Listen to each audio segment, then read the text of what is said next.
നമസ്കാരം. നമ്മൾ ഇന്നിവിടെ ഉണ്ടാക്കാൻ പോകുന്നത് ടർമറിക് ടീ ആണ്. ടർമറിക് ടീ നമുക്ക് രാവിലെ വെറും വയറ്റിൽ കഴിക്കാം. ഇതൊരു ഹെൽത്തി ആയിട്ടുള്ളൊരു ഡ്രിങ്കാണ്. ടീ എന്ന് പറയുന്നുണ്ടെങ്കിൽ അതിനകത്ത് തേയിലയോ മറ്റു സാധനങ്ങളൊന്നും യൂസ് ചെയ്യാനില്ല. നമുക്ക് ആകെ വെള്ളം കൂടാതെ മൂന്ന് ഇൻഗ്രീഡിയൻസ് ആണ് വേണ്ടത്. ഒന്ന് ഇഞ്ചി, ഒരു ചെറിയ കഷ്ണം ഇഞ്ചി, പിന്നെ ഒരു 1/4 ടീസ്പൂൺ മഞ്ഞൾപ്പൊടി, ഒരു 1/4 ടീസ്പൂൺ കുരുമുളക് പൊടി. അപ്പോൾ ഇതിൽ മഞ്ഞൾപ്പൊടി എടുക്കുമ്പോൾ പ്രത്യേകം ശ്രദ്ധിക്കുക. ഒന്നുമില്ലെങ്കിൽ വീട്ടിൽ പൊടിച്ചെടുത്ത മഞ്ഞളുടെ പൊടി എടുക്കുക, പുഴുങ്ങി പൊടിച്ച മഞ്ഞളുടെ പൊടി. അതല്ല എങ്കിൽ ഒരു കഷ്ണം പച്ചമഞ്ഞൾ ചതച്ചിട്ടാലും മതി.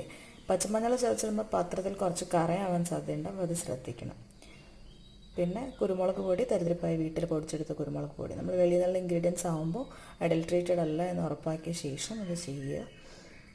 ഇഞ്ചി ഒരു ചെറിയ കഷ്ണം എടുത്തിട്ടുണ്ട്, അത് നന്നായി ചെറുതായി അരിഞ്ഞിടാം. അതല്ല എങ്കിൽ നമുക്കൊന്ന് ചതച്ചിട്ടിടാം. ഇതെല്ലാം കൂടെ ഇട്ട് വെള്ളം തിളപ്പിക്കുകയാണ് വേണ്ടത്. നമുക്കത് എങ്ങനെയാണെന്ന് നോക്കാം.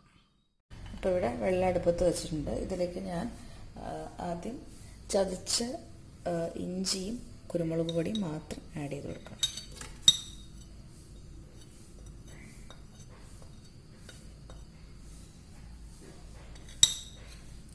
ഇത് നന്നായി തിളച്ച് 2 മിനിറ്റ് തിളച്ചതിന് ശേഷം മാത്രം നമ്മൾക്ക് മഞ്ഞൾപ്പൊടി ആഡ് ചെയ്ത് കൊടുത്താൽ മതി. വെള്ളം നന്നായി തിളച്ച് തുടങ്ങിയിട്ടുണ്ട്. നമുക്ക് 1 മിനിറ്റ് വെയിറ്റ് ചെയ്യാം. ഇഞ്ചിയുടെയും കുരുമുളകിൻ്റെ ഒക്കെ സത്ത് നന്നായി ഇറങ്ങുന്നതിന് വേണ്ടിയിട്ടാണ് ഇങ്ങനെ വെയിറ്റ് ചെയ്യണത്. അപ്പോൾ ഇപ്പോൾ ഏകദേശം 1 മിനിറ്റ് കഴിഞ്ഞ് മഞ്ഞൾപ്പൊടി ആഡ് ചെയ്ത് കൊടുക്കാം.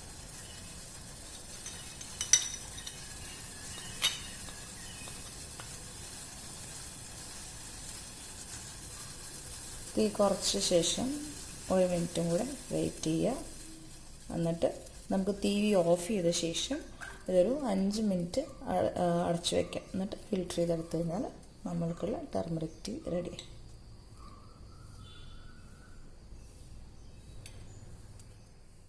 ഇപ്പോൾ 1 മിനിറ്റ് ആയിട്ടുണ്ട്. ഞാനിതിൻ്റെ തീ ഓഫ് ചെയ്തു. ഇനി ഇത് അടച്ചു വയ്ക്കാം. 5 മിനിറ്റ് കഴിഞ്ഞു. അപ്പോൾ പാത്രം തുറന്ന് നോക്കാം.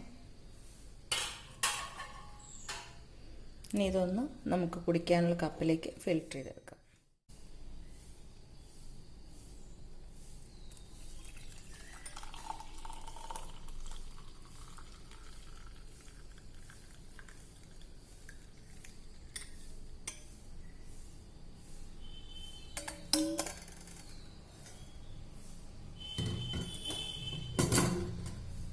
ഇപ്പം നമ്മുടെ ടർമറിക് ടീ ഇവിടെ റെഡി ആയിട്ടുണ്ട്. ഇനി ഇതിൻ്റെ ഫ്ലേവറിങ് ഏജൻസ് ആയിട്ട് ഒന്ന് തണുത്ത ശേഷം വേണമെങ്കിൽ ഹണി ആഡ് ചെയ്യാം, ചെറുനാരങ്ങ നീര് ആഡ് ചെയ്യാം. തുളസിയുടെ ടേസ്റ്റ് ഇഷ്ടമുള്ളവർക്ക് 1-2 തുളസിയില ഇട്ട് കഴിക്കാം. അത് നമുക്ക് ഇഷ്ടമുള്ള പോലെ അതിൻ്റെ ഓരോ വെറൈറ്റീസ് ചെയ്തെടുക്കാനാണ്.